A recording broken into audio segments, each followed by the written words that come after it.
Hello, my name is Taylor Bradford, and this is my video presentation on the fur trade. So, the fur trade originally kind of got kicked off by the French. And the French were kind of one of the first in America, and they were kind of up north near the Great Lakes and St. Lawrence region. And they kind of learned very quickly because they were originally there to look for precious metals, stuff like gold and silver, but eventually learned that there was just not a lot of quality and quantity in this area. So they kind of traded and they kind of didn't really want to leave because this was a new place. So they kind of just decided to trade and they found something way more valuable to trade, which was furs.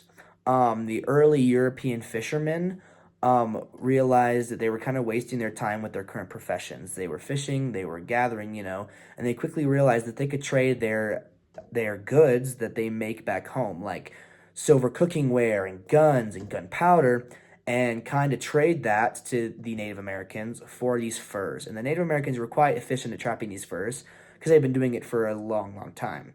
And trading the furs became a very, very profitable industry for the early Native Americans and the early Americans themselves. Um, the French kind of controlled that upper northern part near the St. Lawrence and Great Lakes region, with the Anglican speaking tribes, and the League of Iroquois is kind of down south below these regions, kind of traded with the British people, and this kind of created a little bit of tension, which later led to them fighting over the land and kind of where people would stay.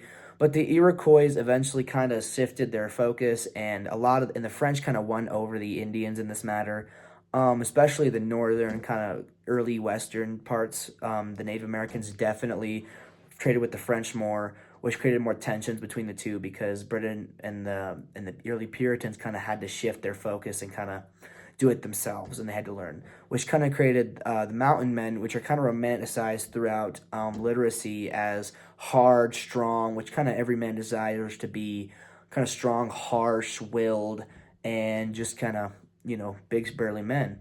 But would quickly that would kind of quickly die out as the trade died out. But trading these furs was kind of an interesting thing because trading became increasingly harder with the Indian support going to the French, and a lot of these posts between the British and the French were kind of on waterways. So you could kind of control an area if you can control the waterway.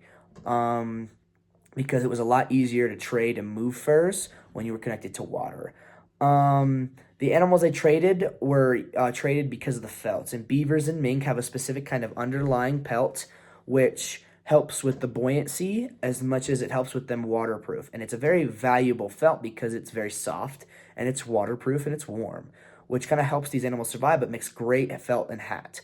Foxes were traded because of their color and their kind of rareness in the Americas, kind of hard to trap. So they became trends for and staples of the West. You kind of see Disney villains with fox scarves around their necks and stuff. Kind of funny, but kind of just showing the staple of wealth and kind of snobbiness of the people with them, kind of stuff. The trade kind of ended when those British and French kind of started feuding a little bit over land, over who would kind of control the Americas, over where the Indians, their kind of loyalty was during the time, and it was mostly to the French.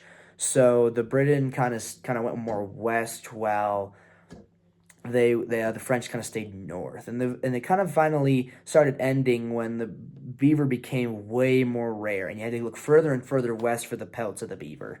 The sea mink, which was its own subspecies, died out entirely and has gone extinct in those years.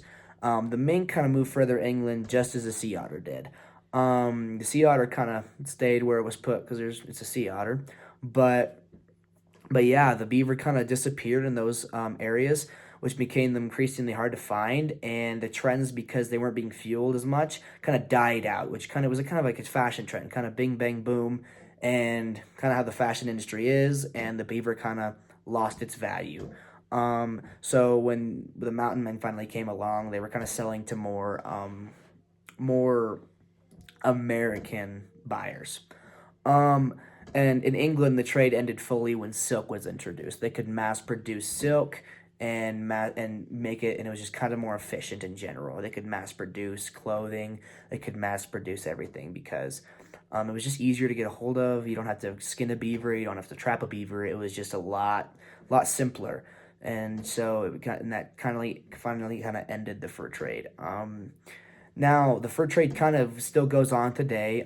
People still trap and sell furs, kind of for that mountain man look. Get a little raccoon hat and stuff like that. But it's not fully dead. But with it's as people can do it for their full time job, it's pretty dead. Thank you for listening to my presentation on the American fur trade.